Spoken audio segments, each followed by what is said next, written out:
some nervous rumblings that perhaps I'm running out of Reb Brown action material. Since I haven't done any movies, I've only been covering his television appearances. And I can see why you'd think that, especially after The Love Boat, since ordering orange juice for his grandma barely qualifies as an appearance. But you and I both know if I hadn't done an episode on Reb Brown and The Love Boat, you'd be asking me about it from now until the end of fucking time. Anyway, relax, he did a bunch more action movies. I just wanted to shake things up a bit before diving back into the jungle, because let's face it, Reb did a lot of jungle commando movies. They're all kind of like, go to it and go get fucked like in Nam. And hey, I promised action, and action ye shall have. I present to you White Ghost. And I'm telling ya, I think I saved the best shit for last. In this movie, Reb's a former professional basketball star whose career is cut short due to a catastrophic injury, but he finds new meaning in life when he becomes the coach of an inner-city high school basketball team. Oh god, I made a white shadow joke in 2014. Does anybody understand a word I'm saying? Fucking kids. Okay, as you can see, this movie stars the greatest American hero, and William Katt here. Oh my god, I just made a greatest American hero joke in 2014. I can tell I'm losing a lot of you young people. Okay, William Katt was the star of a television show called Greatest American Hero, which is so old it's even before my time. This was its theme song. Believe it or not, I'm walking on air. I never thought I could feel so free. And now you know the origin of the Cinema Snobs theme song. Interesting coincidence, I discovered the Irresponsibles through a Pierre Kirby movie. You'll be needing some weapons.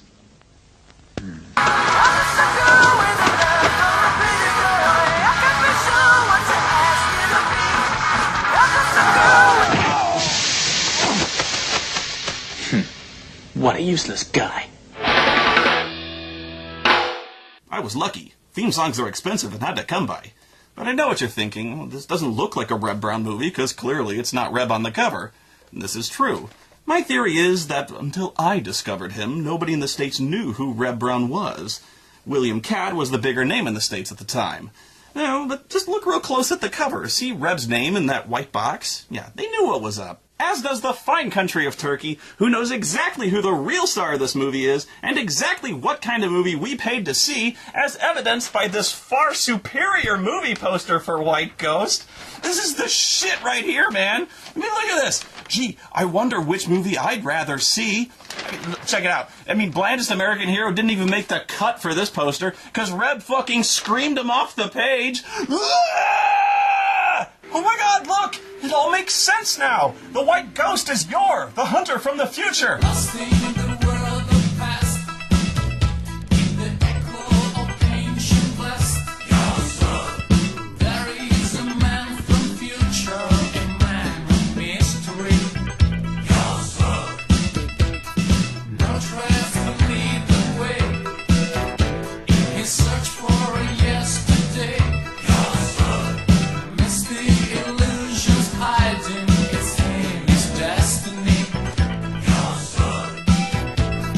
Actually, it looks like Yor got a perm. Check out that fro, man. He's got Brock Sampson hair now. Yeah. Got taken as a POW in Nam. Kind of a bummer at first, but hey, at least I got an endless supply of people to punch in the dick. Oh man, that's not Reb. Boo! Fake Yor! Anyway, the movie starts with fake Yor sifting through some old helicopter wreckage for scenes from Predator to ripoff or something. Jim Hoppa. My question is, even if he finds something useful, where's he gonna keep it without any pockets? Whoa, look out! Jungle Gank! I hate that! Ow! Not my weird, impossible-to-comb blonde fro! Ow! How does that feel, you ugly woman?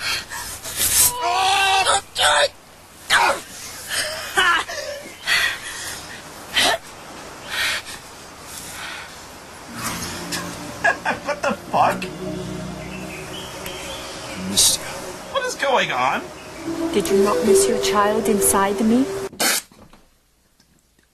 Who are you? Where the fuck did this come from? No, literally, where? The trees? The fuck was a pregnant woman doing in a tree leaping on a guy like a fucking jaguar or some shit?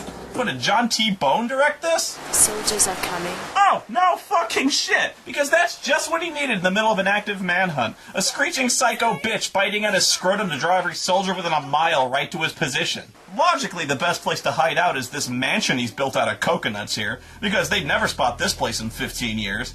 Jesus, the Lost Boys never built anything this elaborate. You could rent this entire place out to Robin Hood and his merry men. If they find you, they find me.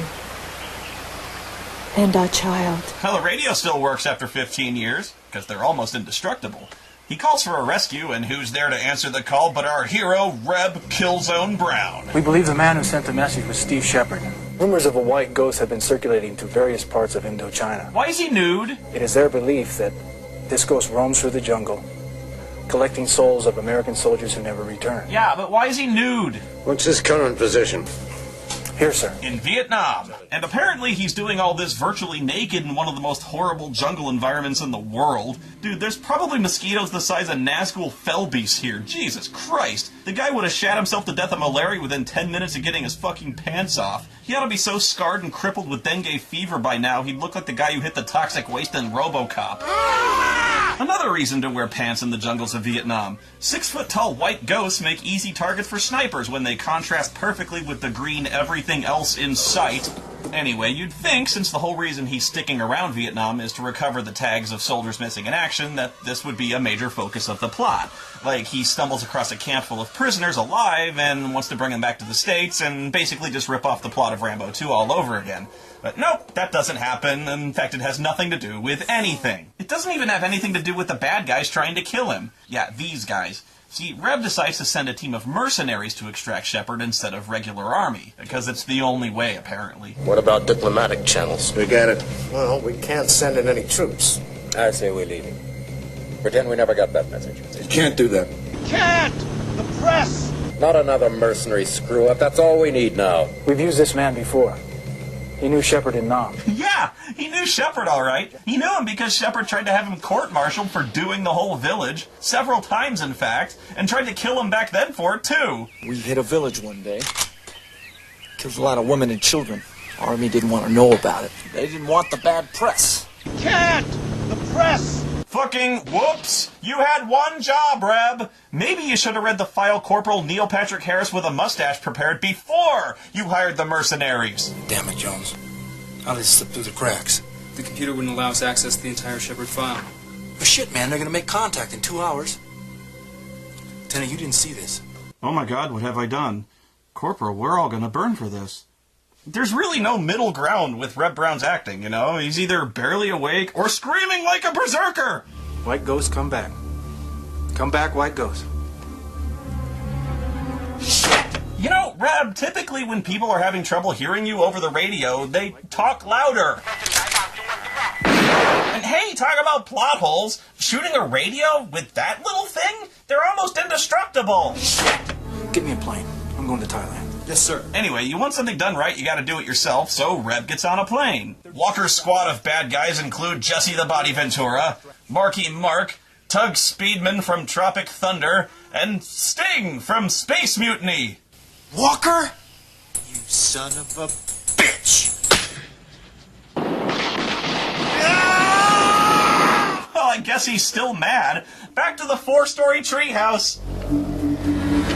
Alright, he set up a self-destruct mechanism. Oh, he could have used a fuse or a timer or something boring. I mean, we see he has all that stuff just laying around. But the Rube Goldberg shit in the trees is just so much more fun. What is that, a bowling ball? A coconut? That anything could have set that off. What if there was a storm and the wind knocked the tree branch? What if a fucking monkey took a shit on the...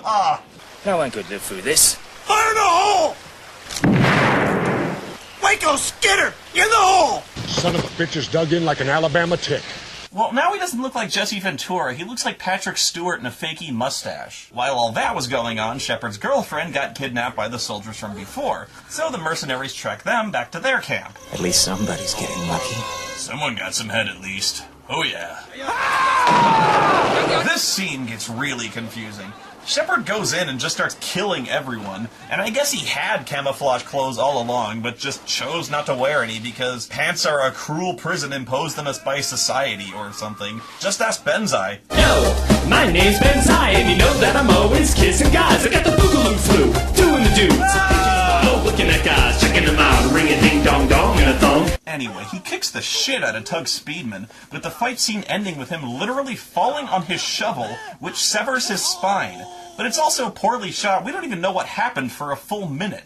I mean, look at this. Would you have any idea how this fight ended if I hadn't just told you? I didn't even know he had a shovel until this guy ripped it out of his back in the next scene.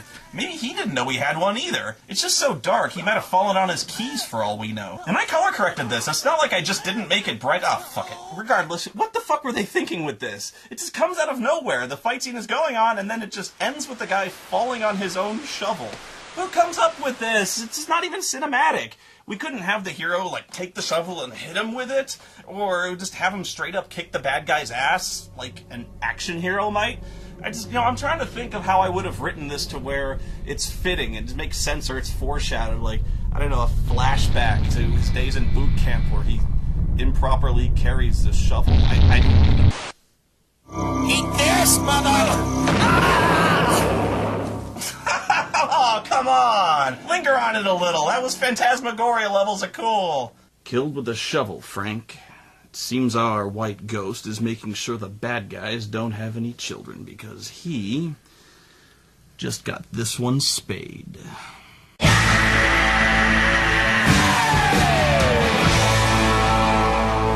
Ooh, there he is! Fucking badass. He's kicked back, ain't telling no one he's going there to literally kill Cambodia. It'd be awesome! Elsewhere, these guys capture Sting, thinking he's the white ghost. And come on, they don't get much whiter. Sting tells her, don't stand so close to me, but it doesn't work, and they crucify him. They torture her with needles under the fingernails, which is just horrible, thank you for that. And really work him over by stabbing him and blowing his kneecaps off. Oh, whatever. Reb took a blowtorch to the back, and he didn't cry like a bitch. This whole time, Shepard's doing his Rambo thing by making improvised traps along his eventual escape route from when he rescues his baby mama. But there's only so long you can listen to your woman get fucking finger needled, and soon Shepard can take no more, and he makes his move. Walker tries to use the chaos to have the new kid pick off Shepard from here, but the kid's a little shaky on the whole indiscriminate murder thing, and the group dynamic, it sort of falls apart at this point. You're a dead man! You're a dead man! Shepard!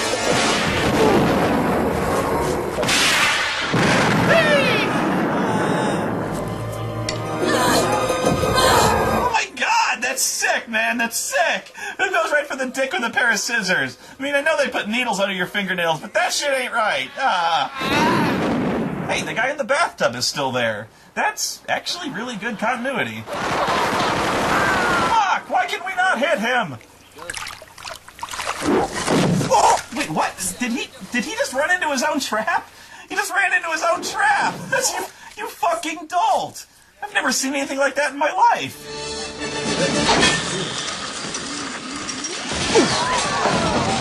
How do you do that? It's like forgetting you dropped your toothbrush in the toilet. I feel like that scene should have a laugh track.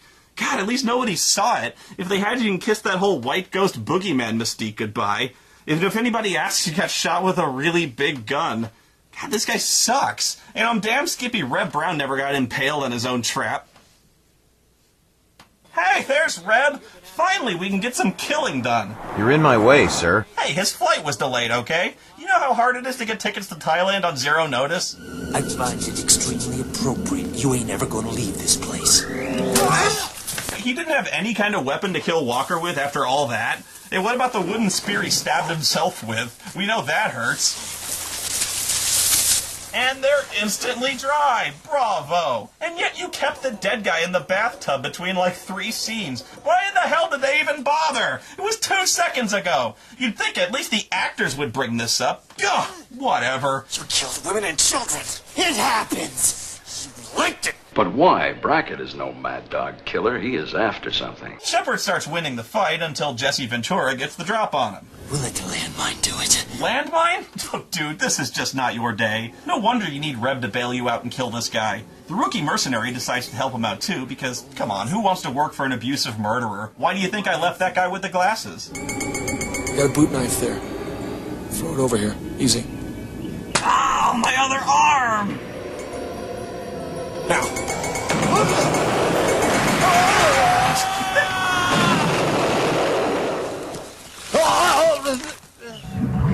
Ooh, nasty. Freelit jumps into the pit to gather the treasure. How much does Freelit get? It's a trap. No, The pit is filled with sharp, gem-encrusted spikes. Freelich, the fanatic of Glossamere, is impaled and dies. And chalk up another bad guy death to complete accident. Sort of anticlimactic when the hero's not the guy killing the villains. They're just really unlucky, you know? I'm sorry, I just can't get over the shovel auto-impalement. It's so stupid it wouldn't even happen in a Final Destination movie. I can't reach it. No, don't leave me. I ain't got time to bleed. Extraction's in 1 hour. Anyway, after all that, Shepard still has to go back and rescue his girlfriend. Trust me. So he and the kid regroup and uncover their... Jeep? What? Where the fuck did the Jeep come from? Did the mercenaries bring that? How? Look at the stash. What? It's his? Oh my god, it's his! Bullshit! After 15 years in the jungle, it's in perfect condition? Oh, and all the guns, too! Oh, fuck you! What, there wasn't enough room in Wayne Manor for an attached garage? Why was this not the first thing you went for when your girlfriend was initially kidnapped? Why were you dicking around with the spear traps when you had a working Jeep with a mounted machine gun and a fucking grenade launcher? God damn it, Red Brown better come save this guy, and it better be fucking awesome! You know, but don't get me wrong, the build-up to this has been great, you know?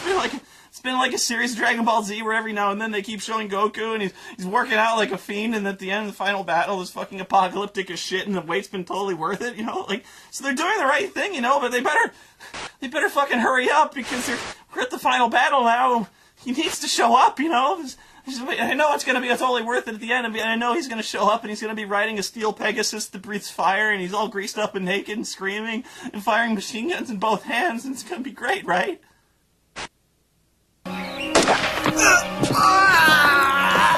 Whatever. I guess his arm is feeling better too, right? At this point, I'll believe pretty much anything.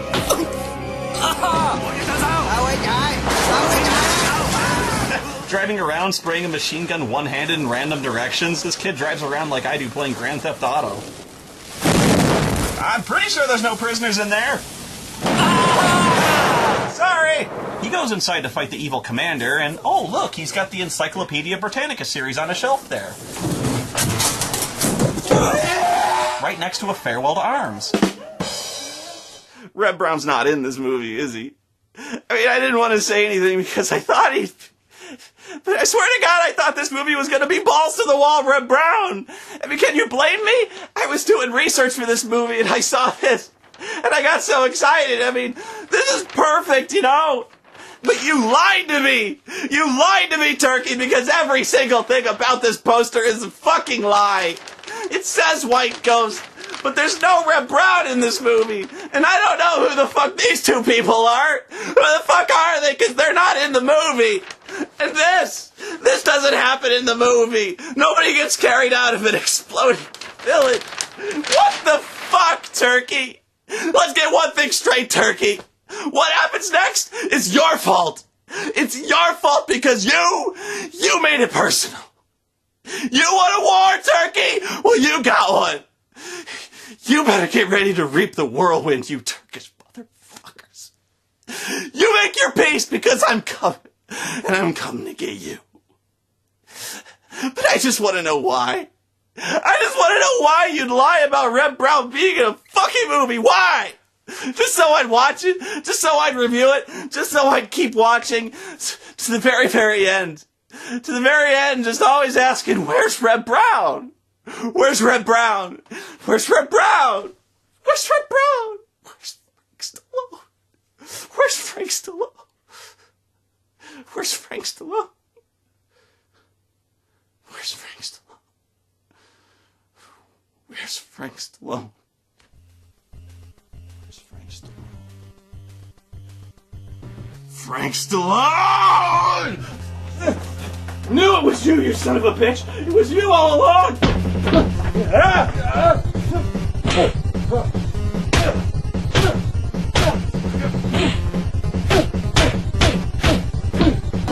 There they are.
Where's Frank Stallone? Everywhere. This is the end. You made your choice and now my chance is over. I thought I was in. You put me down and say I'm going nowhere. Save me, darling. I am down, Lord, I am far from over.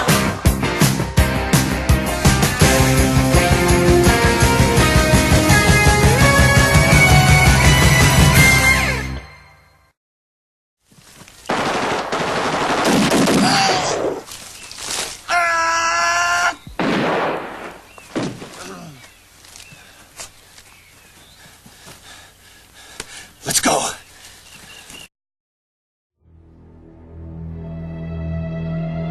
What I'd like to do today is get your version of what happened. You mean the truth? Of course. Just state your name and occupation for the record. Insano. Dr. Insano. Doctor, what kind of doctor and where? Oh, science! Doctor of Science! I do most of my work on Etsy. Thank you. Now, before we get to the meat of this thing, do you, at the present time, have any knowledge of the current whereabouts of a Mr. Spoony or Burton? God, will you leave them alone? Dr. Insano, please. You could be in a great deal of trouble. His entire house in Arizona explodes in a ball of green flame. Green flame! They're saying it's a Mako explosion, and just all hell is breaking loose here. And there are people who say you're involved. That you might be responsible. That you're a very dangerous man. Now, if you're protecting Spoony and Burton... You leave Spoony and Burton alone! We are in their debt! They showed great courage. Okay. But if I'm going to be your attorney, there are some things I have to know that still don't make any sense to me. Like, do you really believe in mad science? You mean comic book mad science? Yes. Of course! Are you serious about this? And robots and spaceships as well. Oh, sure. And magic. And you expect me to believe in magic? Absolutely. Why? Because it's real. How can I know that, Doctor? How? Yes, how? Help me out here. Please. How?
This is Noah and Burton from the Spoony Experiment, and I'm talking to whoever's listening out there.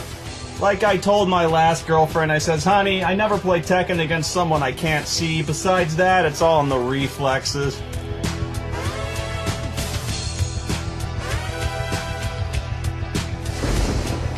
You just listen to the old Lord of Tekken and take his advice on a dark and stormy night, alright? With some wild-eyed, trench-coat-wearing, 8-foot-tall maniac grabs your neck, taps the back of your favorite head up against the bedroom wall, and he looks you crooked in the eye, and he asks you if you played Final Fantasy 13 too. You just stare that big sucker right back in the eye, and you remember what old Spoony once says at a time like that. Have you played 13 too, Spoony? Yes, sir, the review is in the render queue.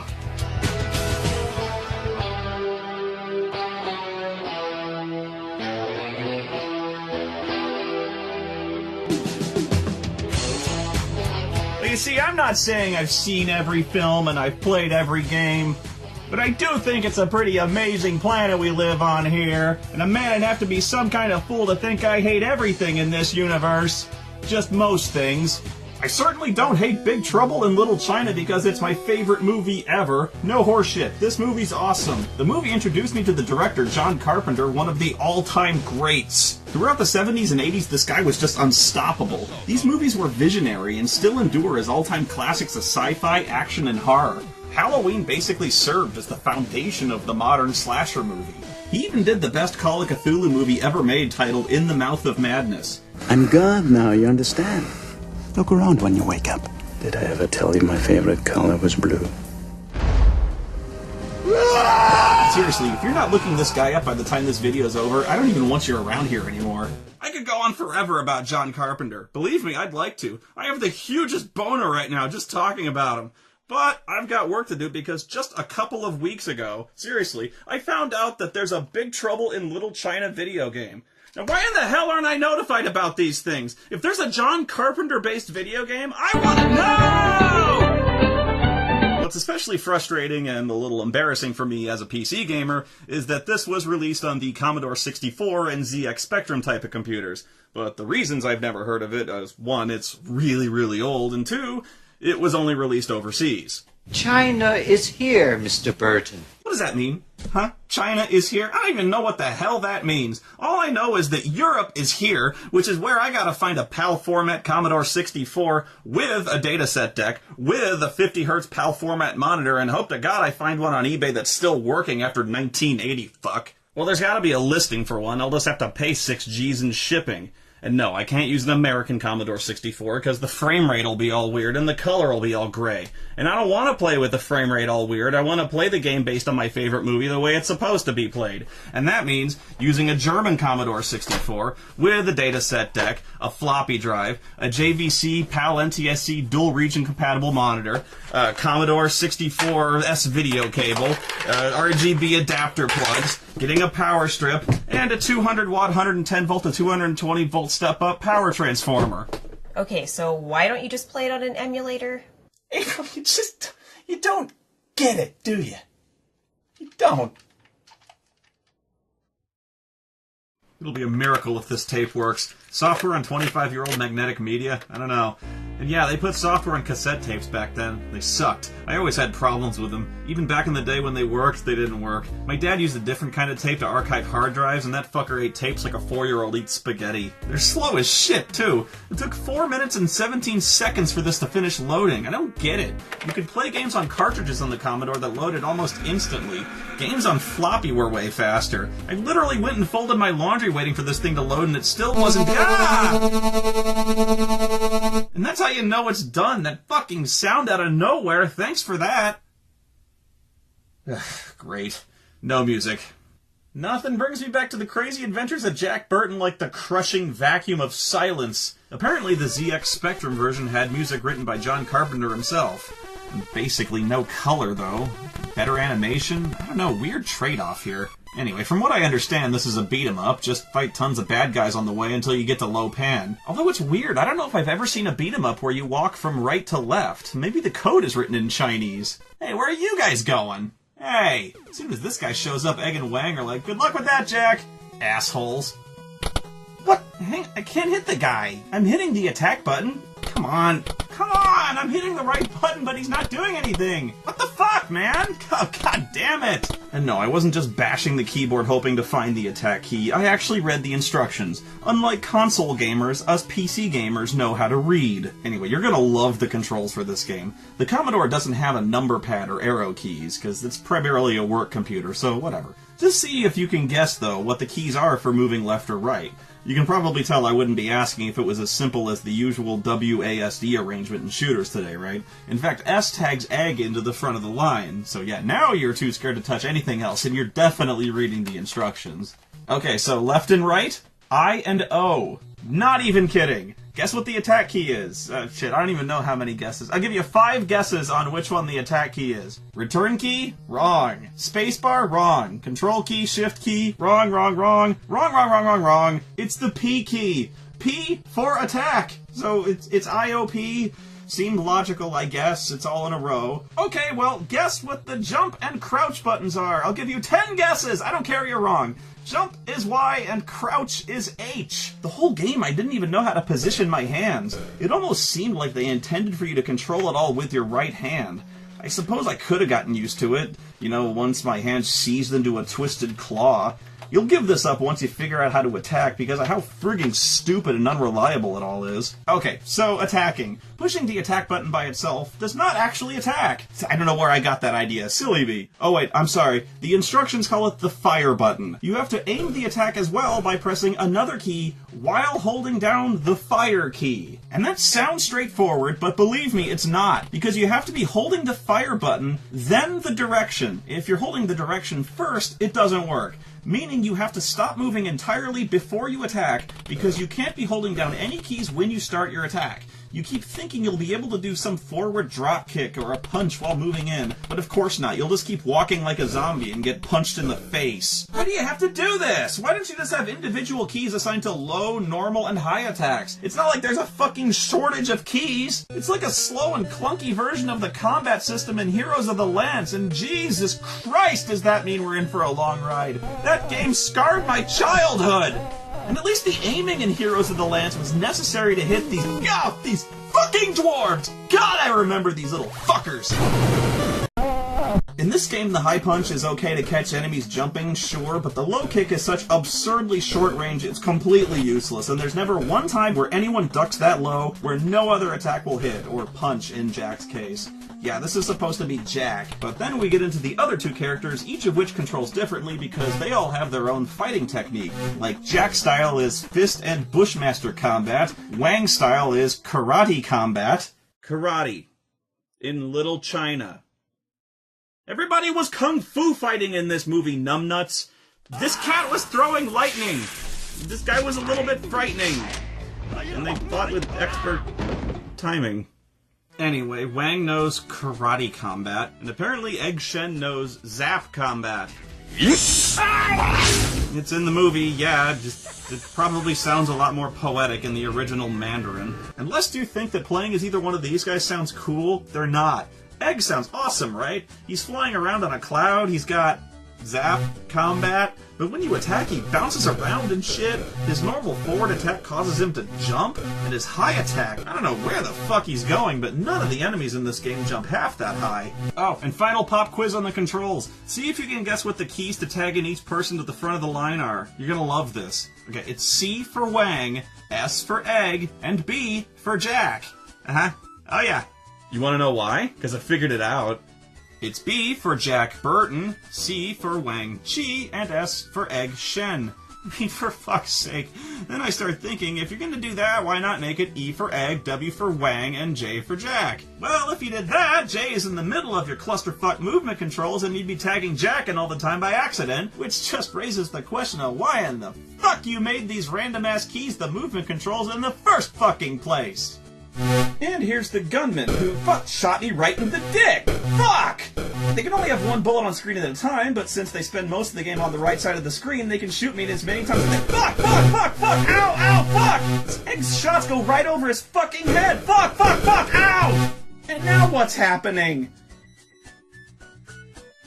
Oh my god. Now he's just jumping up and down. This is so awkward! Oh, well, bye then, I guess. Thank you. I guess he just lost interest. Maybe he saw Jack Burton just wade through about 20 rounds of sustained gunfire and not die. I know I'd run if I saw that. Like, holy shit, Kurt Russell's the Terminator. This happens a lot, too, where you'll be fighting a guy and suddenly he just sort of loses interest in you. He jumps over your head and walks away like, whoa, hey, I give up, man. There's 3 of you and 1 of me. Fuck it, I'm not stupid. I'm not even full-time. All you can hope to do is just run at them and hope they jump over you and leave the screen. And then they just savage you sometimes, and there's nothing you can do like, fuck! Fuck, fuck, fuck, fuck, fuck, fuck, fuck, stop it! God damn it, there's nothing I can do about this. He just will not let up. And I can't back off either because he'll just shoot me once I get back into his firing range. And I can't hit him either because I'm actually past his. Oh, thank God he's leaving. Jesus, that hurt. Oh no, you scum-lapping shitbag! Ow, ow, God damn it, you ass! Ow, you shit! Ow, ow, fuck! Will they ever never stop to reload? Oh my god, who are these people? Now this really pisses me off to no end. Oh my god, he's leaving. I made it. No! It will come out no more. Oh, whatever. It's gonna come out a lot more. But now for some more bad news. Ready? You can't just move past enemies like the gunmen or keep walking to force them off the screen when they get behind you. Oh, they'll stay behind you, but it's like they're trapped against the edge of the monitor. They'll only leave the screen if they feel like it. Otherwise, you have to keep walking forward and try to wait them out or walk backward and get hit when you move past them. It's also stiff and weird since nobody can turn around in this game. All the fight scenes consist of two people just jumping straight up and down and kicking. In fact, the way people jump kick in this game looks exactly like Bayou Billy!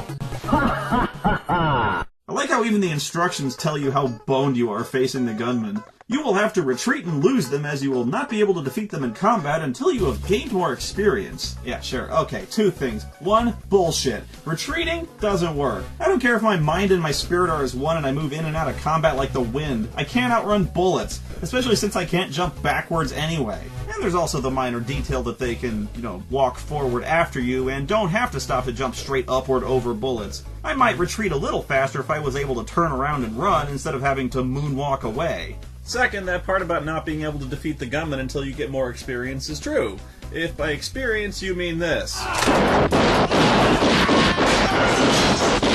Every goon you beat up gets you some points, and every 1,000 points or so, a power-up appears somewhere ahead. And you better pray it's not Wang's sword, because Wang sucks. I hate Wang. His attacks are just useless, like this stupid kick to the knee or whatever, this jump kick that never hits, and Wang's kick to the Wang. Again, it's the only straight-ahead attack, so it's the only one worth using. But anyway, Wang is the only character who doesn't get a ranged special weapon. Instead, he gets this shitty sword that doesn't give you any extra range and does some extra damage, but who cares how much, because Jack gets this gun that kills enemies in one hit. So yeah, basically you want the gun, and you're saving that for the gunman, because if you don't have the gun, prepare to be sent to the hell where people are shot full of so many holes they whistle as they fall to the ground.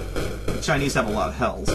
Egg's weapon is the 6-demon bag, of course, which is fucking sensational. Now you've got like 25 shots that go clear across the screen and kill anything instantly. Well, yeah, there's more than 6 shots in a 6-demon bag. There's more than demons in there. There's wind, fire, all that kind of thing. There's also a magic potion, which lets you see things no one else can see, do things no one else can do, like... actually, I don't know what the magic potion did. I think it makes your attack stronger. I know it doesn't heal you, there's a food pickup for that.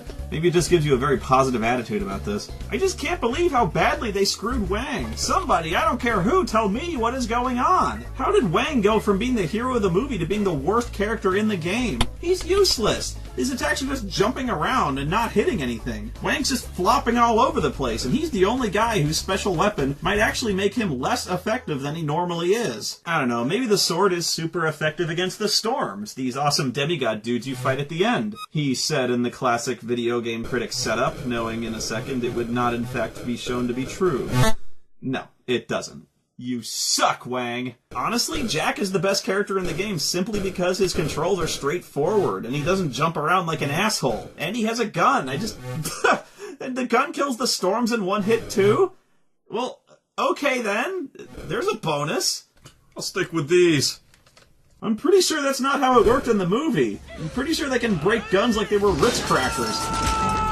I also don't remember Jack Burton having black hair and wearing nothing but purple. They got every single aspect of this guy's appearance and characterization wrong, and it's pretty distinctive. He's on the fucking poster! Blue jeans, blonde hair, and the white tank top is pretty much iconic of the entire movie. How do you fuck this up? Look, I know they're working with a limited color palette here, but don't fucking tell me they couldn't do blue. I know they can do white, and I certainly don't remember Egg Shen floating around on a cloud the entire movie. The graphics also make it look like everyone's going bald and back. It's like they put in extra effort to add in the bald spots. Stage 2 is Stage 1, only purple, meaning Jack is perfect for this situation since he blends right in. Actually, it's the sewer, or whatever place it is underground leading to Lo Pan's palace with the black blood of the earth and that big fucking nightmarish...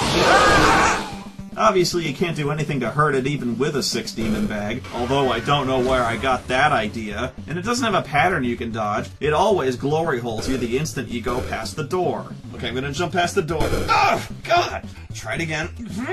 Jesus! Try it again, I'll jump earlier. I'm not fucking this up. You can't jump past the door. God damn it! Okay, I'll try to get as close as possible, then jump. Fuck!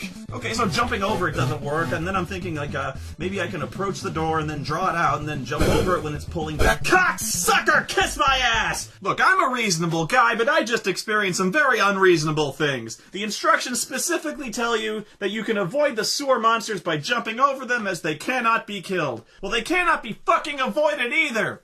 Piece of shit. Oh, and the monster doesn't hurt the bad guys at all. Just in case you thought that was a strategy. The final stage is level 3, where you face the storms, but if you do anything other than just shoot them in the face, you planned this poorly. This would have made the ending of the movie a lot different. Would have made the beginning of the movie a lot different.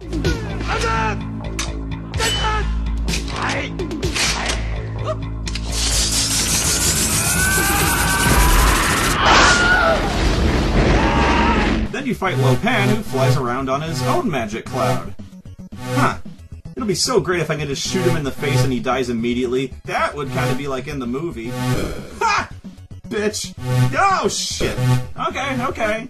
Hey, where are you going? Hey, you. Come on over here and fight like a man. You can chase them all over this stage. Oh, until you run into an invisible wall. If you run out of ammo here, have fun punching him to death. Oh, it can be done, in theory. It only takes about 20 or 30 hits. There, he's dead. And he's back. I guess you have to hope another gun appears. I've had it happen a few times. Not that it's fucking helped. After dying a shitload of times, I've played it enough to get pretty good and get here with a lot of ammo. When you die, you have to start the whole game over, by the way. Just keep that in mind. This is old school shit. He's pretty tough to hit, though, since he actually moves to avoid your bullets. So you have to get in close, but that means he's also probably gonna hit you, too. That's why this fight is so hard, but man, I've tagged this guy 7 or 8 times and he just keeps coming back. Whatever, I don't care. This is gonna take crackerjack timing. Total concentration. I'm gonna kill this cloud-riding dickhead as many times as it takes. David Lopan style!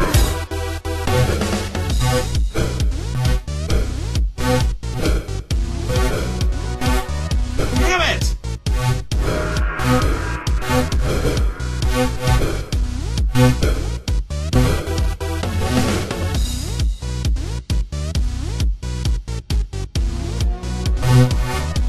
Bullshit! Oh, bullshit! Bullshit! Oh, come on! Are you fucking kidding me? What do you want from me, you old whore? I even reloaded twice, you dick-breathing nut-waxer! I swear to God, I'm gonna find whoever made this piece of shit and punch him in the thorax until there's bone fragments in his shit! I don't know what else to do. The instructions say, as he has the power of regeneration, he will need to be shot, zapped, and run through a number of times to finally kill him once and for all. Well, does that number not fit on the instruction booklet? Fuck you.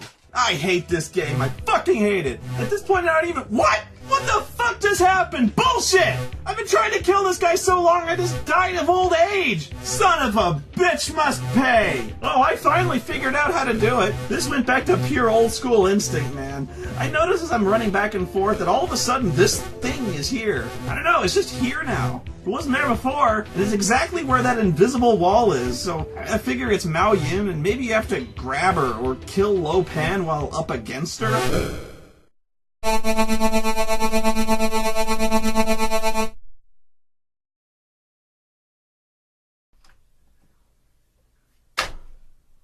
What? That's it? That's the ending?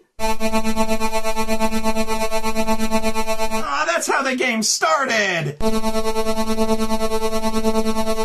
You're telling me you busted my fortune cookies all over Chinatown to stop a Mandarin warlord from ruling the universe from beyond the grave, and the ending was literally a flashing game over screen and some lame sound effect that sounded like a miserable pa. At first I thought I died or something. This sounds like I've died in agony.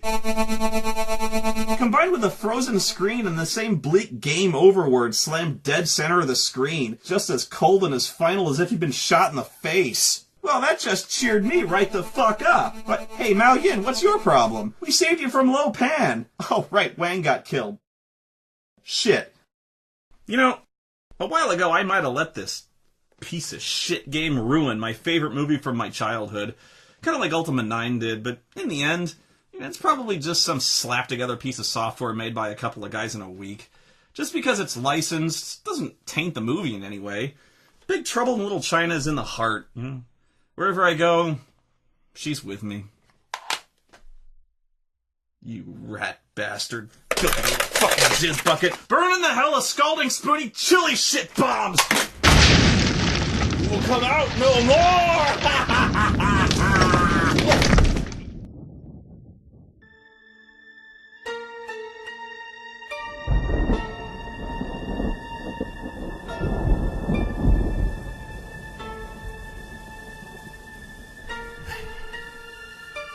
You just remember what old Spoony and Burton do when there's black gates and seahorse lightning falls from the sky and the pillars of cocoon shake. Yeah, Spoony and Burton just look that big old storm right square in the eye and say, "Give me your best shot, pal.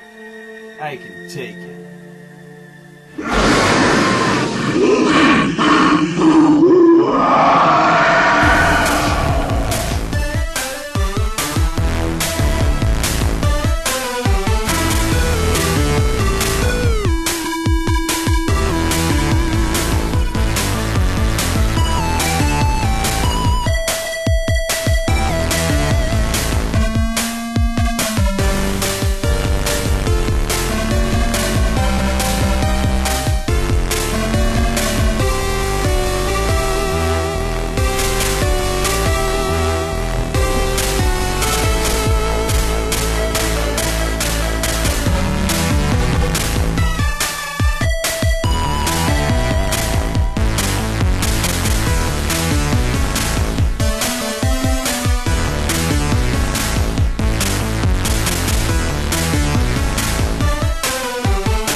You see? I told you we'd live! When dealing with quasi-dimensional physics like the black hole, you can in fact divide by zero! Oh, thank you.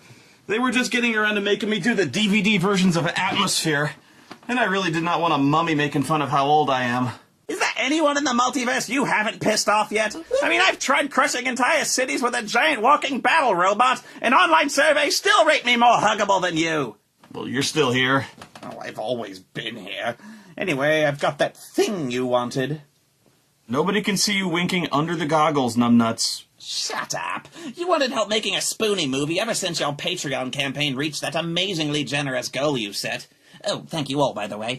More accurately, you said, Dr. Insano, I have to make a movie, and I have no idea what I'm doing. Bail me out so I don't actually have to do any work, and I'll be your best friend. I am a complete fraud, yes, we've established this. Well, here's the movie. Got the movie? What do you mean you got the movie? I haven't even started it yet. I don't even know what it's going to be about. I'm on a frigging roll, aren't I? Instant cassette, stupid. Watch the movie before it's finished. I mean, it's way more complicated than I'm making it sound, of course, but anyway. Okay, so what's the downside? How much did you like the space-time continuum? I don't know. If you broke it, do I still get paid?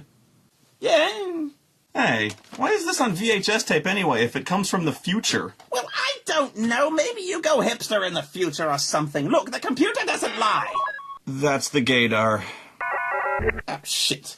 You probably just opened up a wormhole into the Cinema Snob's porn closet. Probably yes, but the computer says it's the Spoony movie. It's 100% accurate, except the parts that are wrong. But this isn't my movie. I can't just rip off somebody's movie. Since freaking when? This is America, homie! I need a shower.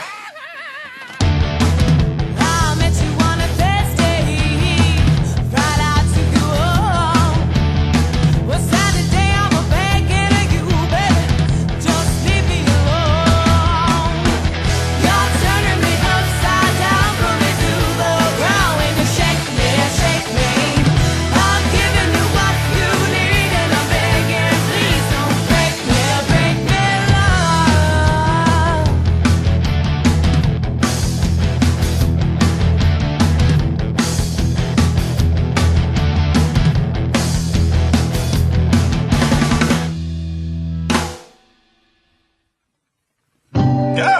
We now join our massacre already in progress. This really is the absolute first thing we see in the movie. Boom! Massacre! Do we lie, people, huh? You're at the crossroads of your life. Crossroads of your life. A runner chasing dreams that could come true. Oh, come on! You can't have a massacre set to tender music. I thought you were legally required to use Drowning Pool. Already this is a bad sign, because the only kinds of movies that do ultraviolence to gentle, uplifting melodies are either pretentious crap or some really fucked up shit. Of course, the massacre isn't really going on now, but they're showing us explosions and death up front anyway, so I'm leaning towards pretentious. Why would they do this anyway? Why spoil all the money shots from later in the movie? In fact, the very first thing you see in the credits is the very last thing you see before the end credits. This would be like having the first thing you see in Star Wars be the Death Star exploding just before the opening text crawl, or reveal Darth Vader's identity in the postered episode when, fuck you, Lucas. Like the pebbles on a beach. Wait, Robert Carradine? From Revenge of the Nerds? Oh my god! This must have been some psycho prequel in the series or something where the nerds are pushed over the edge from which there is no return. This adds a whole new dark spin on the series from the beginning when you know they've already killed many times before. Another chess move to make. This song is terrible. It sounds like the theme song for a parallel universe cinema snob. No, in this dimension, I keep all my hair. And your old camera. That thing sounds like it's run with a diesel engine. Come on, man, go digital! Like hell I will! It's analog! It has a warmer sound! Hipster. Damn straight! And you stole my movie! Actually, there is another version of Massacre at Central High. It turns out that an alternate cut of Massacre at Central High was released in Italy under the title Sexy Genes, in which additional hardcore pornographic scenes were filmed and inserted into the film, including a rape sequence and a naked canyon sequence with Spoony. Oh, take the movie, take it! Mere thought alone. It's a wonder the tape is able to contain footage that nightmarish and evil without bursting into flame. Hey, fuck you, Four Eyes! Not with all the lube in Vatican City, saxophone dick! How does he even know about that? Okay, so as we start, nothing has actually blown up yet, although it might be soon. Nazis love blowing stuff up. Did you do that? What did he do that? He is actively doing it! In red paint! You have literally caught him red-handed! Spoony, explain it, make it pretty, or clean it up. Oh, I can do a pretty swastika, normally very negative symbol, but if you brighten it up a little bit, do some happy little trees. Wait, Spoony? No good, Spoony. Oh my god! There's a Spoony in this movie! Spoony, get some soap. What the fuck, man? He even kind of looks like me with the hair and... it's freaking me out! You! What the fuck did you do to me? You know, they say insanity's doing the same thing, expecting a different result. And yet... So Spoony runs off to go soap his swastika, and we meet this guy, and you just immediately hate him. Not only because the actor's trying to play it too cool for school and failing, but it's immediately obvious the screenwriter has no idea how human beings, especially teenagers, speak to one another. Teresa. That's a very nice name. And a very nice smile. Oh, this is so awkward! Shut up, music. This isn't sweet, it's fucking creepy. Who talks like that to someone they just met? I wanted to make love, and I think he did too. But he wouldn't, because of you. Would a fucking Martian write this? Oh, he's Dutch, same thing. Fucking Netherlands. What, you like the Dutch? They think they're so great, well, all their...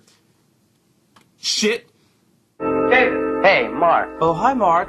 Oh my god! This student lounge at a public school is bigger and better furnished than most people's houses. This isn't a student lounge, it's a smoking lounge. I mean, check it out, it's got hardwood floors. I got it! Dutch waffles! Fuck Dutch waffles! Come to think of it, I don't even know what a student lounge is. I don't think my high school even had one, because I don't remember fucking lounging at high school. Certainly not kicking it with a Wall Street Journal on a red velour couch with my 3 other friends wearing tucked-in fucking polos, and one guy with an ugly Christmas sweater. You won't believe it, man. This place is a fucking country club. The story is that David just transferred in and discovers the whole school is being oppressed by the tyrannical regime of these 4 preppy white guys. Seriously, the whole school fears them. I mean, come on, the scariest one looks like what would happen to Fred from Scooby Scooby-Doo became a low-grade meth dealer. His old man built the school Olympic pool. The big guy has the worst posture. His gut sticking out, chest back, hands in his back pocket. He looks like a question mark. He's standing there like a big dumb blonde Urkel, which is weird since he looks like Dauber from Coach. Anyone? Coach? The show with Craig T. Nelson and... No? How old are you? You shut up! You shut up! I just had my birthday and I do not need this right now! I cannot believe the school is under the dominion of a gang that shops exclusively at Ralph Lauren. I mean, Spoony might have to put up with this, but can you imagine them trying to pull this shit on some Crips? Shit, Los Locos had kicked their ass. Los Locos kicked their face. Los Locos kicked their balls into outer space! Well, they would. Anyway, I guess the protagonist is supposed to be David. I think he's going for some kind of James Dean thing, but to this actor that translates to obnoxiously chewing gum in every scene. Apparently he knows one of the school bullies, Mark, from a long time ago, and this is something of a reunion between two old friends. It seems they have a long and complex history, which serves as the central relationship of the movie. We are never told what this backstory is. I know he's your friend. That's right, he's my friend. He's a good friend of yours, Mark. The best. He really cares about you. He's a friend.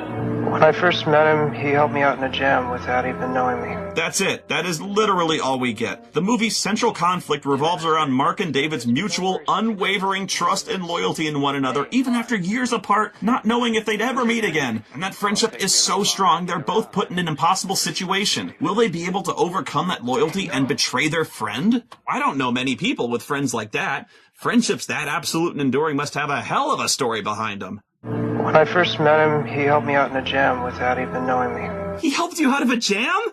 Without even knowing you, too? Oh, that's amazing.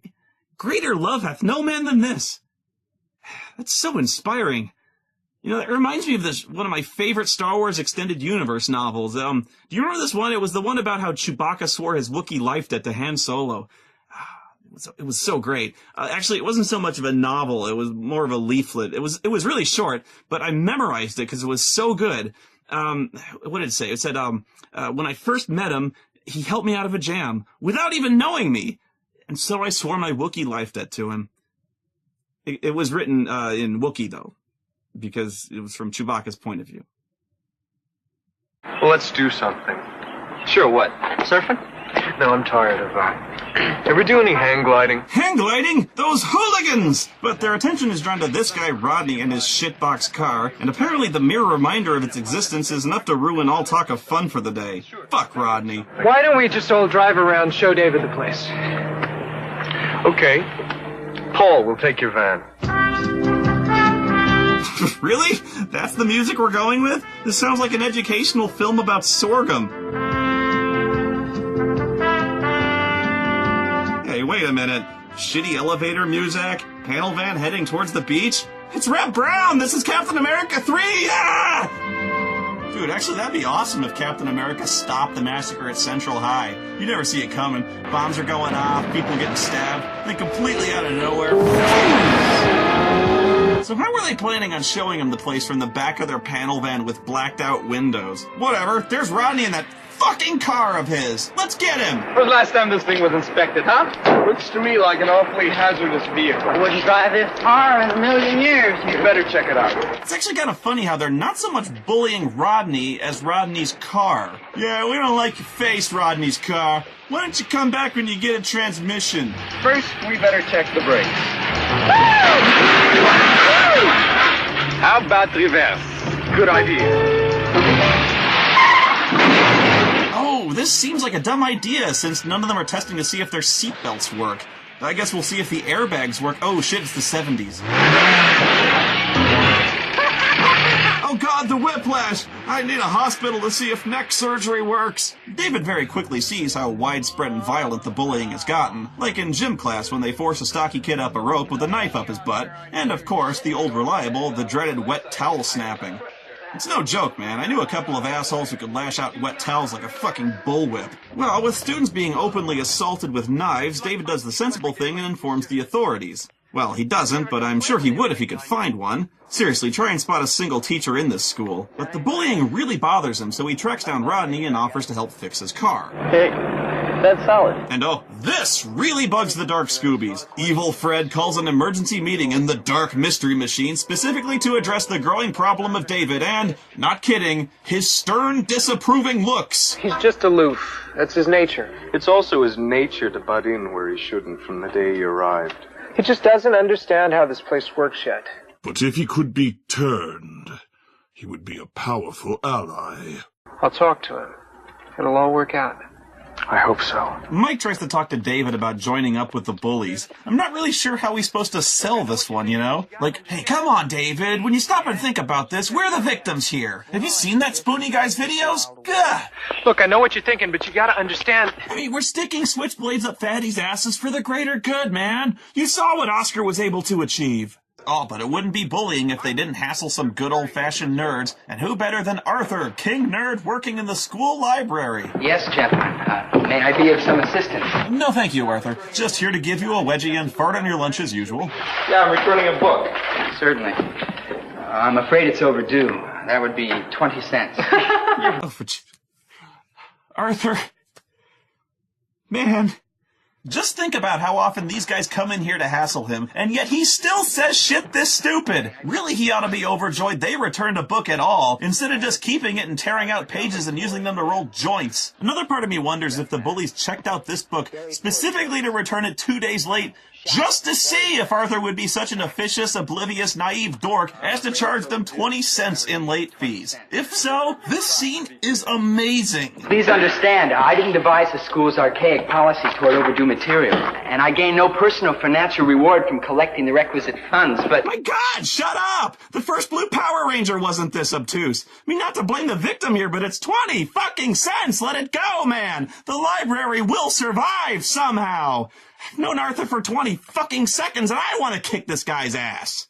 Whoa, and they don't just dump his books, they dump all the books in the library on him. Good. Hey, Arthur, maybe when you're picking all that shit up, you'll find a book about where you can get yourself a clue. Oh, and the bullies even rule the pool, and they prove it by firmly telling Spoony to get out of the pool. Okay!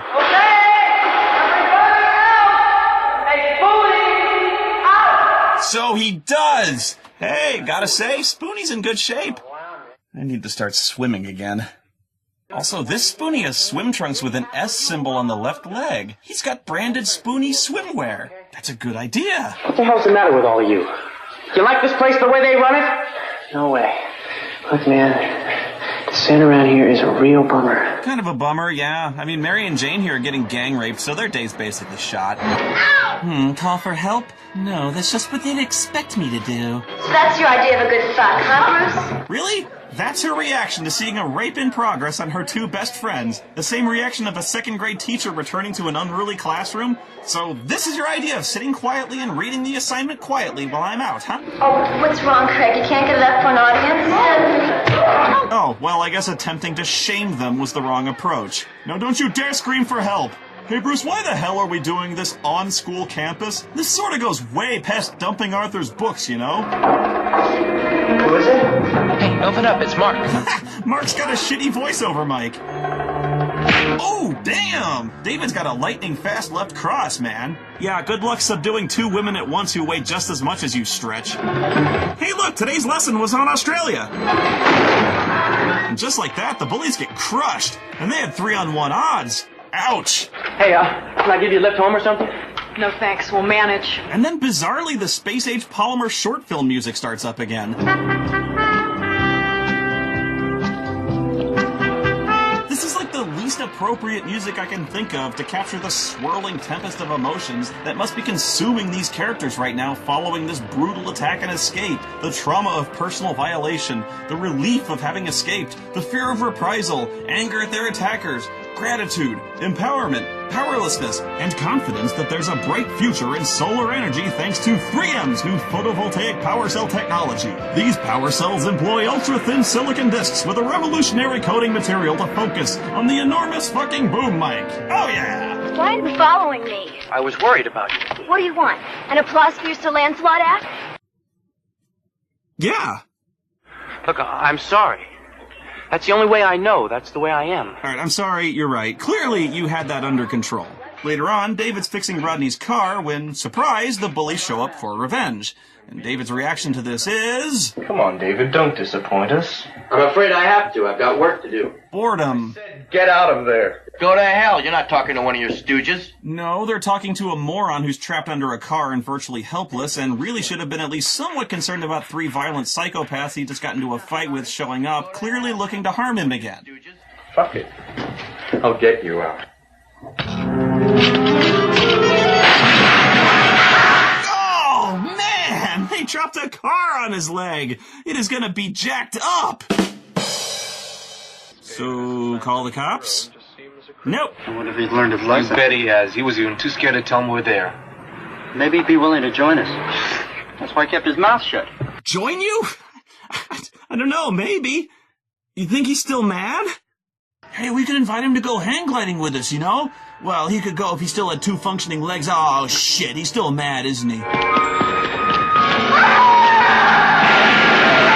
my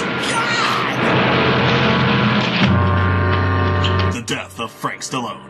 The next day, David, by complete chance, sees a note from the school janitor for Craig telling him the pool is closed for cleaning that night. And just like that, he's got a plan for the next murder, and it's as simple as flipping a light switch. Shit! These goddamn idiots. What the hell happened to the lights? Oh well, who the fuck needs them?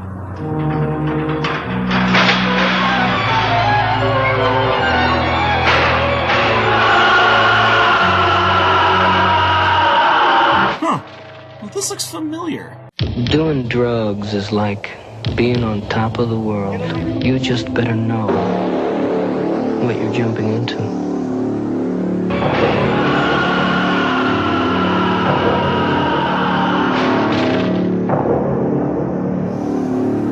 Okay, a few things. 1, you're telling me that Craig is so stupid that he would go diving into a pool in completely dark conditions, even safely assuming that it's still full of water. There's all sorts of other pool shit that he could break his crazy neck on that may be floating beneath him. 2, David's entire plan hinged on Craig not just, going to turn the lights on, or noticing there's no water in the pool, or going home. 3, actually, it hinged on David just happening to find this note on a bulletin board, this one tiny folded half-page note from the janitor saying the pool would be closed. Not drained, closed. And the note wasn't for the entire school, by the way. It was addressed only to Craig, because fuck the other students, they can go jump in an empty pool like fucking lemmings as far as the janitor's concerned. But what are the odds Craig would have actually seen this? It was folded in half, and I'm sorry, but Craig doesn't exactly seem like the bulletin board checking type. Shouldn't the janitor have left this on the doors of the actual pool area where everyone going in could see it and not die? Like this?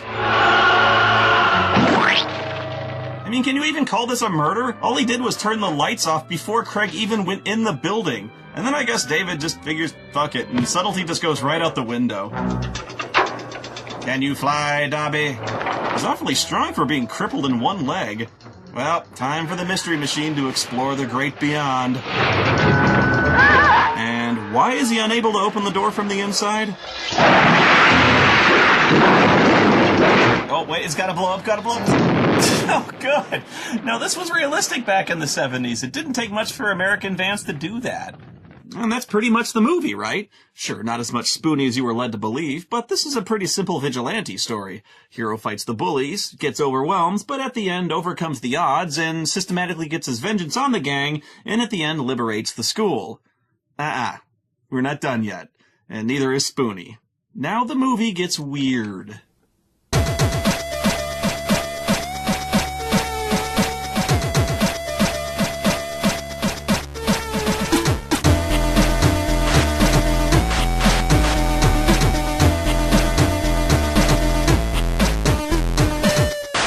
Will he be coming back to school? I suppose so. Is it a permanent injury? Must be. It was my car. Cast iron fort's really heavy. Oh, yeah, heavy. Bruce, the guys are coming.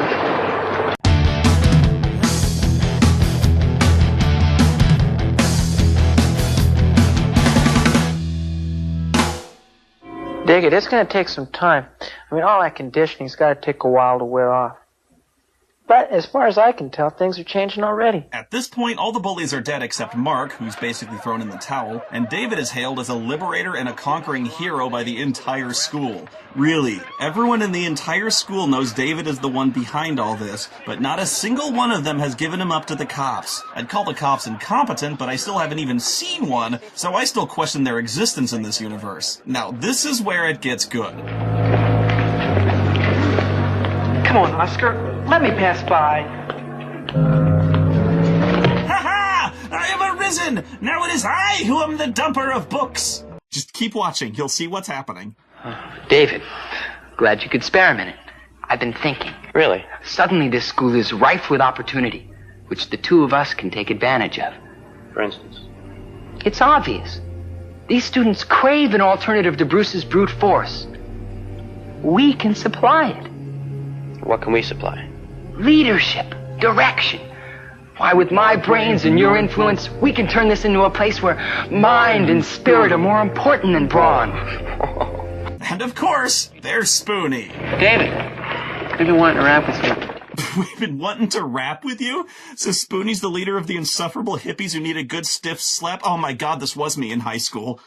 That's very 60s, Spoonie. Those kids are really crying for change. They're ready to tear this whole place down. They need leadership. People to show them the way. And you have a lot of influence. We could all join up. They'd have to listen and accept it. Okay, so dig this. You'd think with the bad guys gone, everything would be storybook, everyone sharing in peace and harmony. But no, by destroying the bullies and breaking their grip of oppression on the helpless students of the school, all David managed to do was create a power vacuum that every other group of dorks in the school is scrambling to fill. And on top of that, they're trying to recruit David to be their hitman. Yeah, well, I figure if we two got together, we can waste all those rich snobs and eggheads. Yeah, join me, David. Together we can rule this parking lot, man. This is as good a place to start as any. You see what happens, Larry? You see what happens when you fuck a stranger in the ass? This is what happens. You see what happens, Larry? You see what happens, Larry? Do you see what happens, Larry, when you fuck a stranger in the ass? Jeez, Oscar's really become a colossally belligerent asshole all of a sudden. It ain't like your Yoko fucking Zuna, you chunky fuck. Seriously, would you put up with that shit? He tried to shoulder check me with that smug fucking "you mad, bro" look on his face. I'd put my foot so far up his fat ass it looked like he was doing the truffle shuffle as I was pulling my fucking leg out. In the hallways, all the various social cliques are starting to collide. Well, I say social cliques, it's mainly just the nerds, and by nerds I mean Arthur versus the stocky kids, or rather the one stocky kid versus the guy with the new car, apparently he's a faction in this, versus the non-combatant former bully, versus me and my two hot hippie girlfriends? Jeez, this is gonna be a pathetic gang war. It's time you all dug it. We're talking heavy changes. Those that aren't with us are swept away. There's a storm coming, suckers. And his name is Spoony. Can you dig it? Can you dig it? Can you dig it?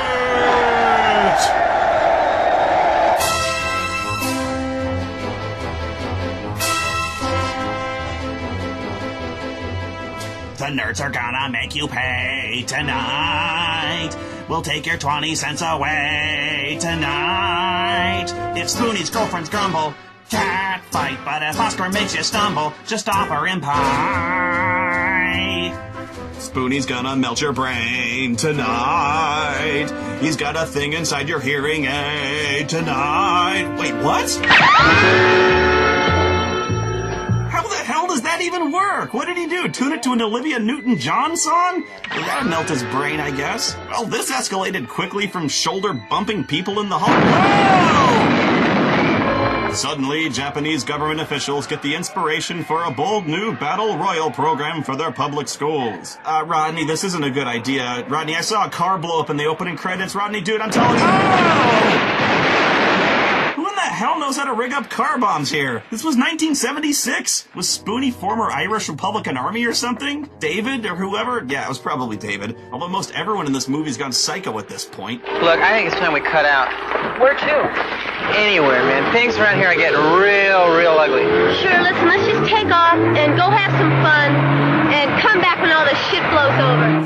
And and Spoonie's the one smart guy in the movie who survives the massacre. Holy shit! There's bombs going off and he's just, fuck this noise, man. I'm taking my 2 girlfriends and heading to the beach until this mellows out. See, I bet you thought I was setting up some kind of really obvious joke where I'm gloating about how Spoonie lives, only to have him immediately blow up in the parking lot so I can act all shocked, right? But nope, he lives, because we haven't yet gotten to the climax of the movie yet. Literally. Or did you forget the naked canyon sequence with Spoonie? Oh yeah, and guess what? You're gonna watch it!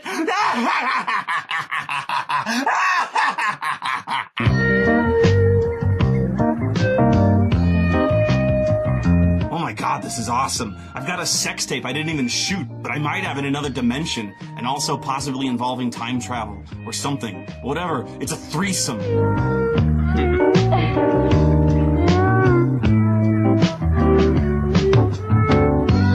Now, hey, look, don't get the wrong idea about me, alright? I would never film a hardcore threesome sex scene like this unless it was completely integral to the plot.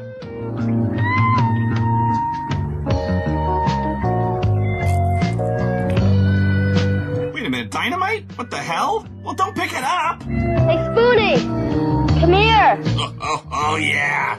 Fangirls and boys who swing that way, I will just let you enjoy this moment. That is one sweaty, sexed-up Spoonie man! Oh, yeah, look, dynamite. Yeah, whatever. And with that, one movie ends as another Spooning with Spoonie begins. But that, my friends, is a video I can't show on YouTube. And as the camera pulls back to roll credits, just remember, be a lover, not fuck me!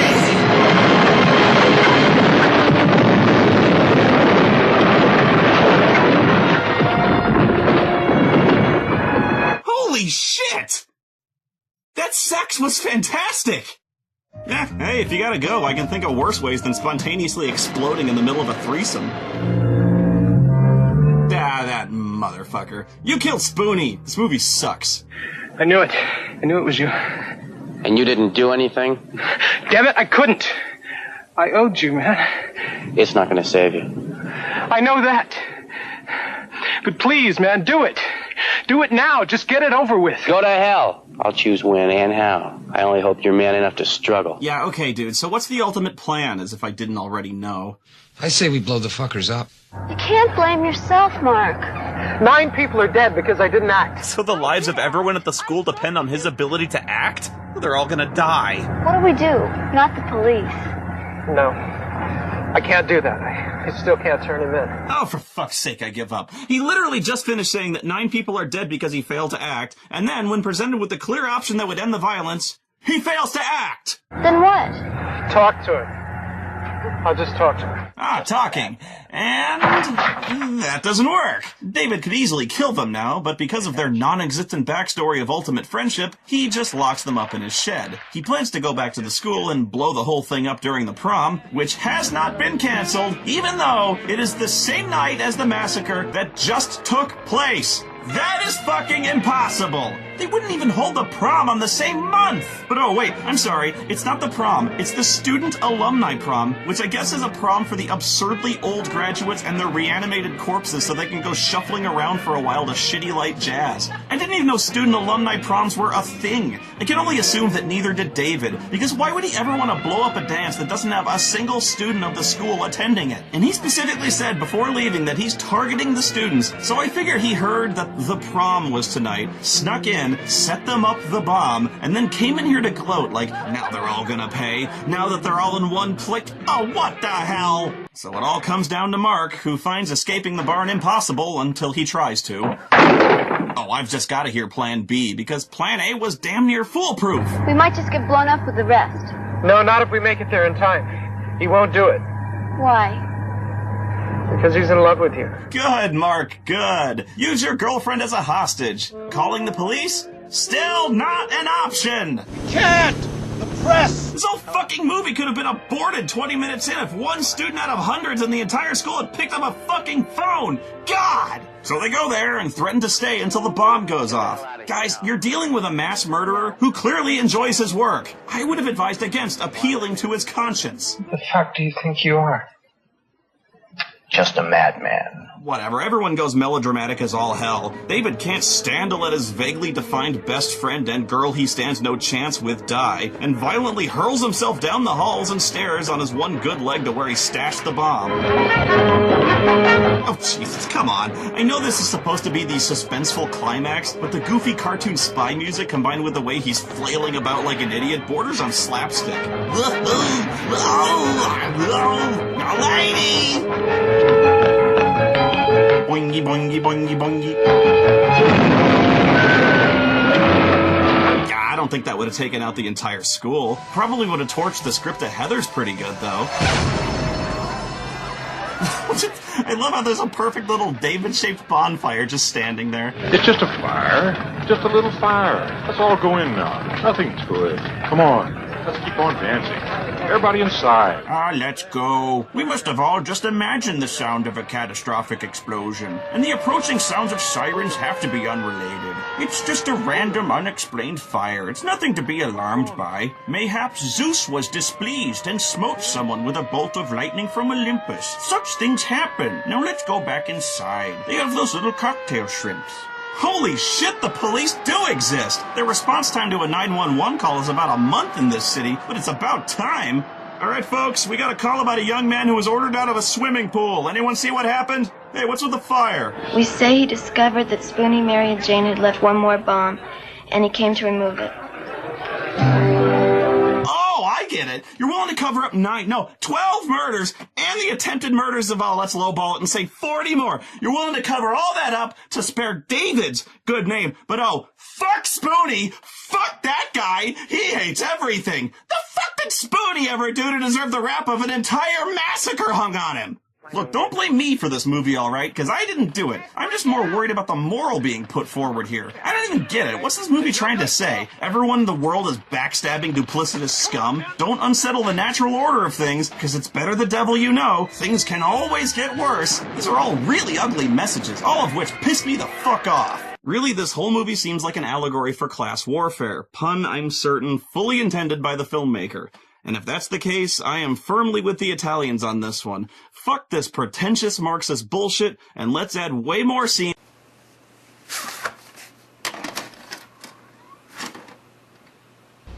Coming soon from AIP Studios. Lethal Games.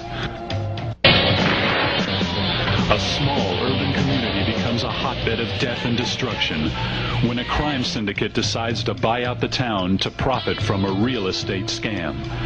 Profits are beginning to reach 300%. Does Let's pay you enough to risk a murder rap? Look, he pays me to clear property, all right? Get off this land, dirt farmer! No more warnings! I told you this is my property! Those bastards have been trying to chase me off my land for the past 6 months.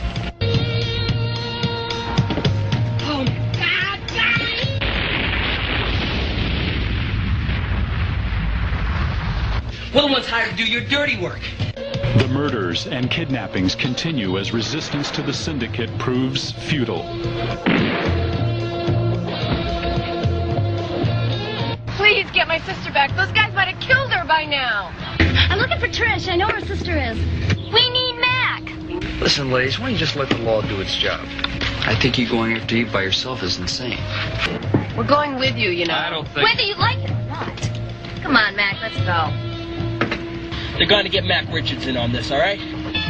It's a losing battle until Vietnam vet Mac Richards joins the fight and shows them how to win in the game of death.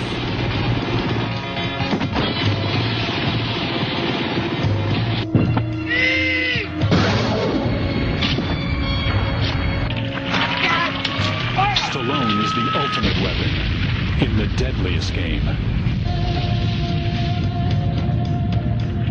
Lethal Games. Well, there's Frank Stallone. He's in the fucking preview.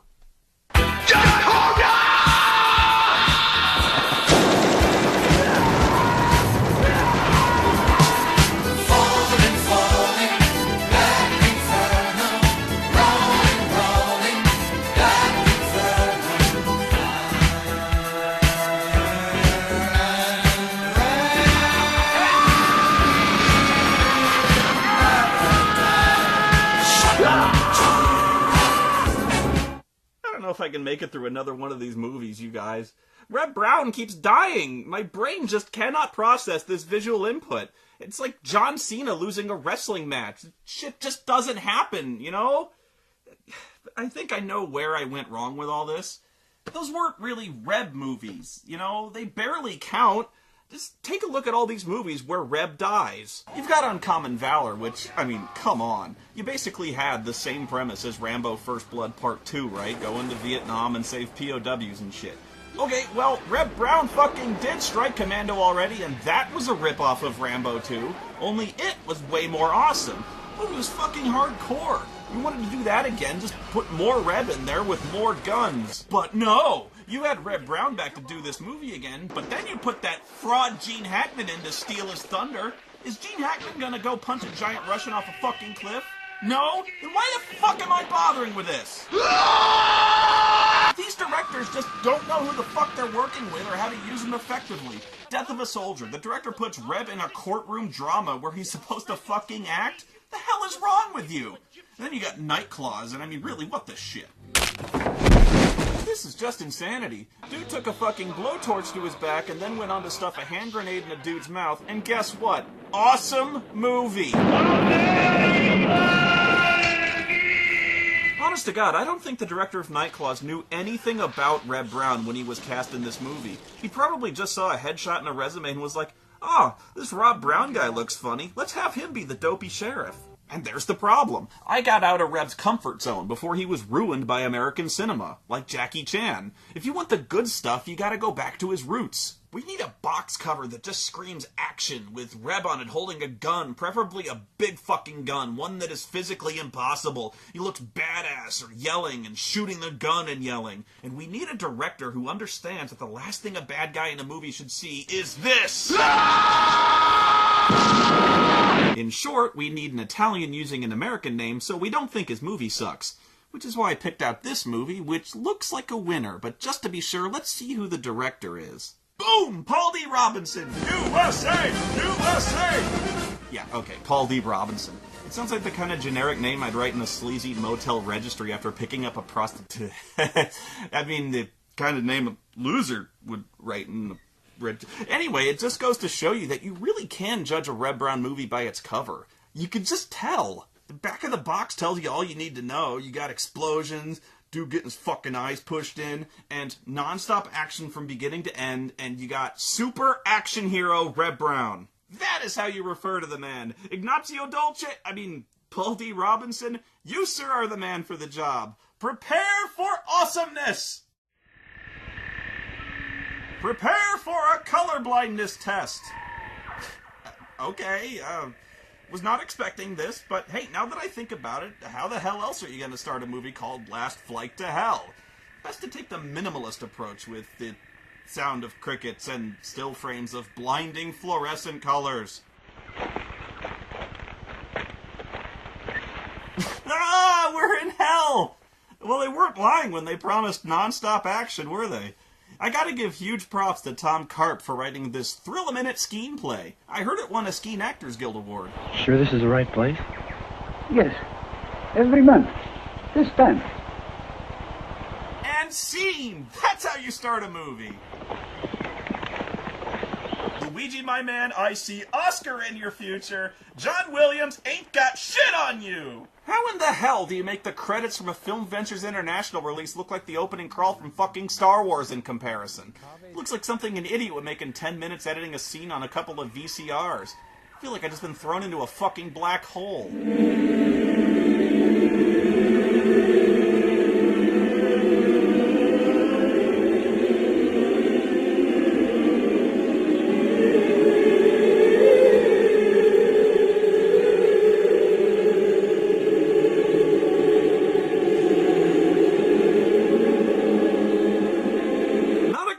Movie. Remember how I talked about the ring sucking in 0 seconds? Well, it looks like now we got a tie for first place. I can't move. Oh God, that was horrible. It was like being trapped in an Andy Warhol painting. How is this not supposed to give away that this is a foreign production? I mean, you're watching this and you're like, oh god, look at this. We just rented some lame, low-budget Italian piece. Oh, Paul D. Robinson, my mistake. Hooray for Hollywood! Anyway, Reb plays some kind of, DEA Black Ops commando who carries out almost certainly illegal operations on foreign soil. Who are you? Mitch Taylor, DEA. Yeah, we're probably not supposed to think about this very hard, or where all these other guys came from. All right, Franklin. Wait, his name is Franklin? He looks like Joe Hokage from Naruto, or that drunken master guy. Either way, best team-up ever! Anyway, Reb's here to capture this guy who's the head of some kind of opium ring. Pretty sure this is outside the DEA's jurisdiction, though. Last time we had to capture a crime lord in China, we had to send the Batman. But Reb's snatch-and-grab mission is complicated when suddenly a third group arrives. Chinaman. Also, dude, Chinaman is not the preferred nomenclature. Asian American, please. Get your guns. Yeah, right. Yeah, I can see how they missed those guys lining up. I will no longer tolerate any foreign intervention in my country. Friend, what you're trying to do here, my family will never forgive. I don't care about your family. Hey, I know that guy. He's not Colonel Troutman from Strike Commando. There's no one who can touch him in your whole damned army. Chinaman. Take him! Oh man, this complicates things. Attacking them could cause a major diplomatic incident with the Chinese. Ah, screw it! Kill them all! Yes! Yes! Now that's what I'm talking about. Reb plus hyperbolic violence equals greatness. This really isn't that hard, guys. You don't even need a script, and yet the last two movies somehow fucked this up. You take care of him. Wait a second, this is the music from Strike Commando. It is. But you know what? I don't even care. I don't. It's not a rip-off if you're ripping yourself off, right? As far as I'm concerned, they can keep pulling stuff from Strike Commando all they want because that movie fucking kicked ass. God, I hope they bring back Chakotay as the evil henchman.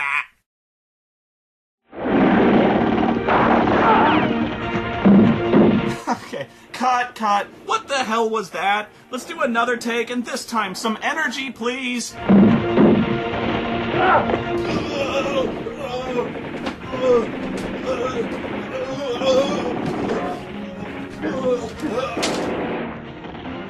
Oh, shit.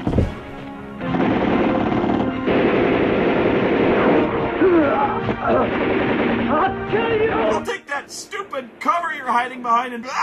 this seemed avoidable. The weird thing is, Reb never moves from this spot during the entire fight. I'm pretty sure they're just reusing the same footage of him aiming and firing and cutting it in between guys getting shot. So the Chinese guys drive off with Reb's target thrown in the back of the last truck to hell. It goes against every instinct in Reb's body not to blow something up, but his boss wants this guy alive. Fucking orders. Damn it. Fuck it, let's go home. Check out how this guy just crosses the street without even looking at oncoming traffic. This guy don't give a fuck, man.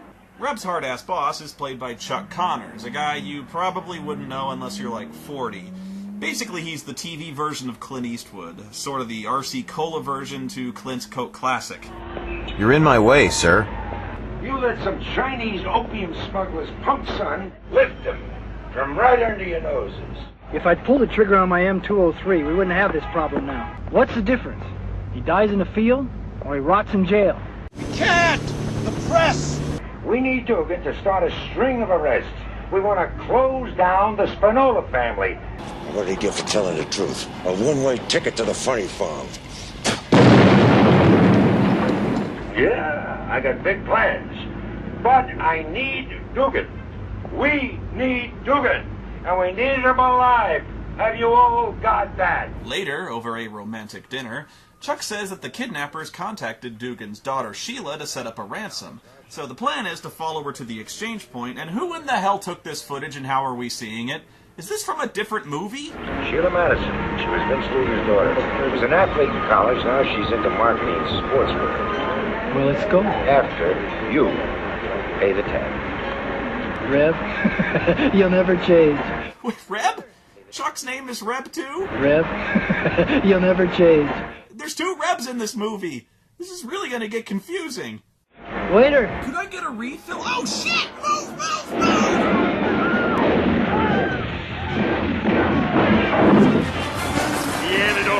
diamond!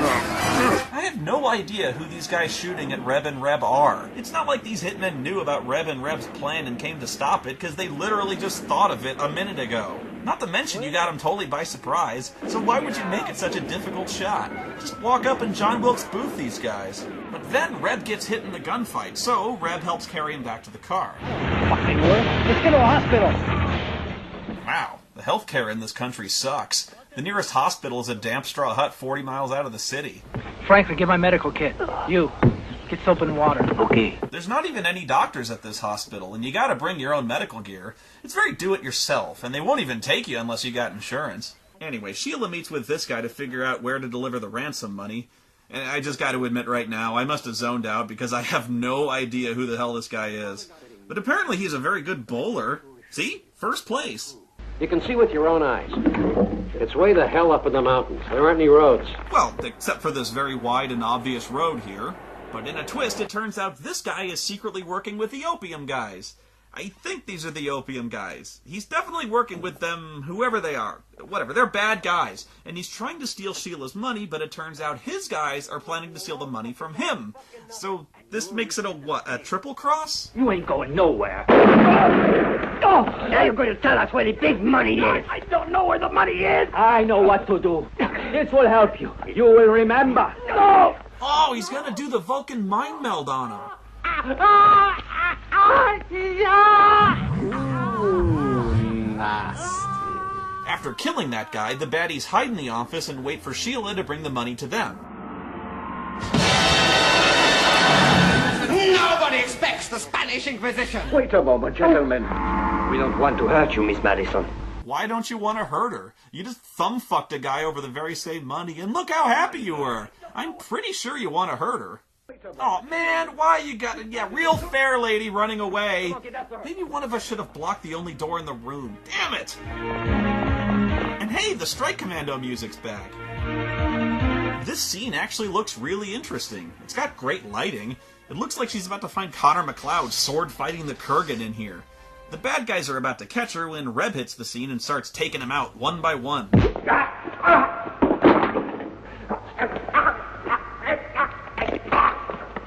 Where are you? Here. Miss Madison, come out. I'm a friend.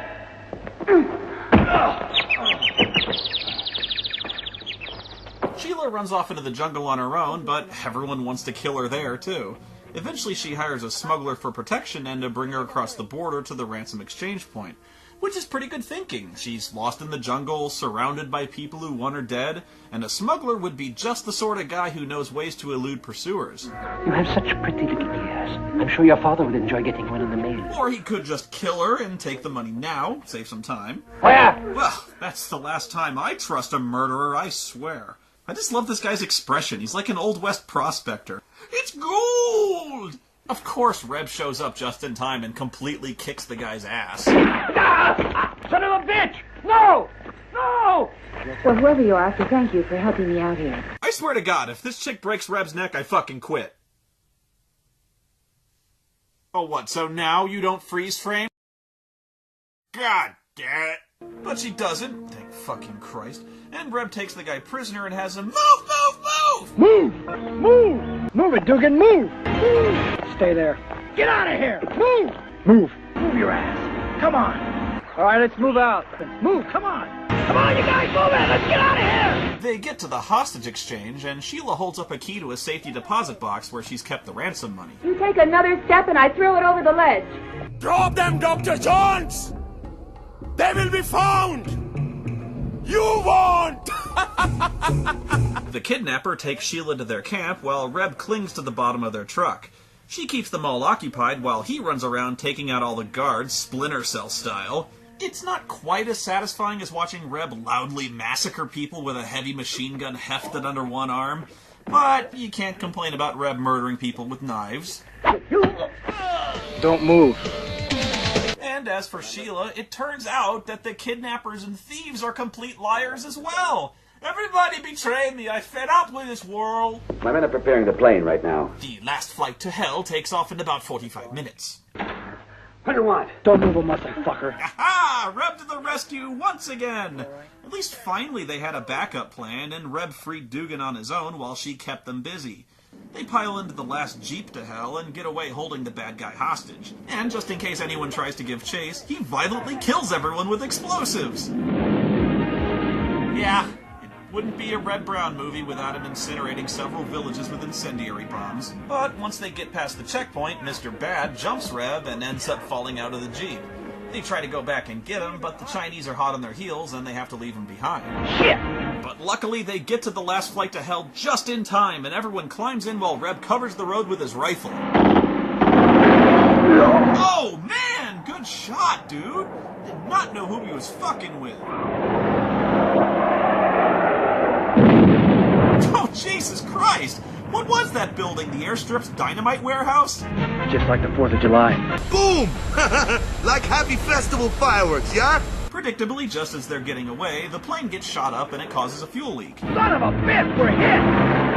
How far is it to the border? We stay up for 10 more minutes, we got it made. Hey, wait a minute. It was nighttime just a second ago. It was pitch black out there. Well, at least the sun's coming up. The sun is up. You must have flown through a rift in the space-time continuum and leapt forward about 6 hours in time. We must be getting close to hell since human perception of time is meaningless. We're not gonna make it!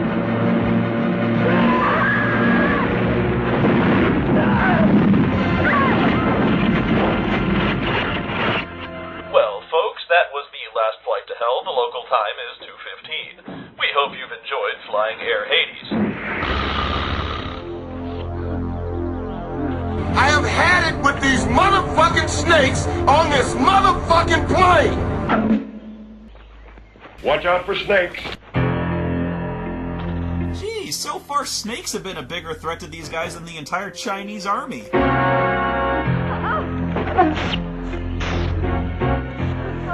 Oh no, she fell into the ending of True Grit. But you know what Reb has that Rooster Cogburn didn't? A knife. Yeah, that snake knows what's up. Reb will cut a motherfucker. You might think they're done with snakes, but then they find the biggest snake of them all, the mastermind behind the whole damn kidnapping plot. Reb!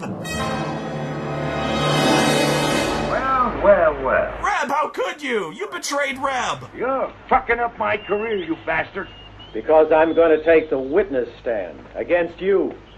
You and your involvement with the Spinola family. Wait, if Reb wanted Dugan dead so he couldn't take the witness stand against him, why in the fuck did he keep telling Reb to bring Dugan back alive? People make mistakes. He was innocent.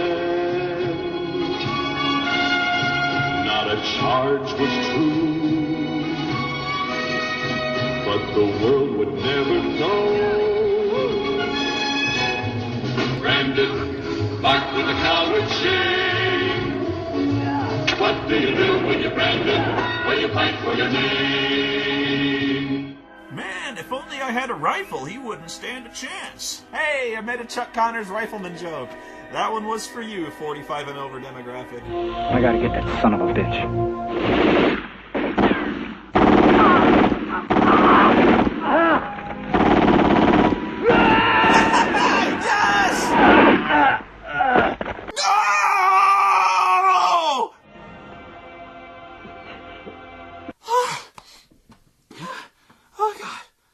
My heart can't take this.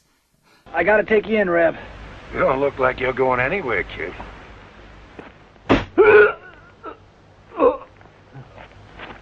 Okay, bad Reb is dead. Just roll credits. Roll credits, please. Just let Reb live. Roll credits, please. Oh, thank God.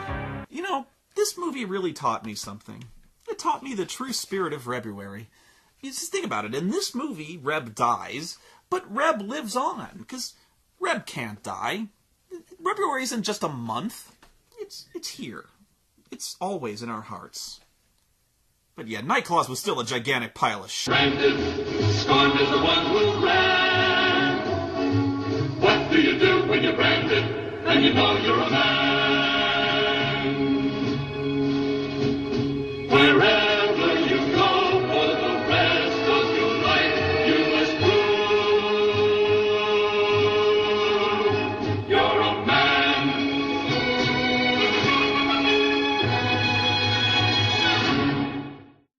Hey, folks, it's time to say goodbye. Untie me, man. Forget it, asshole. Hey, how about your promise? I lied. I promised you your life, not your freedom. Huh? Shit. Of some sweet thrustin' hardcore Spoony porn. I'd buy that for $1.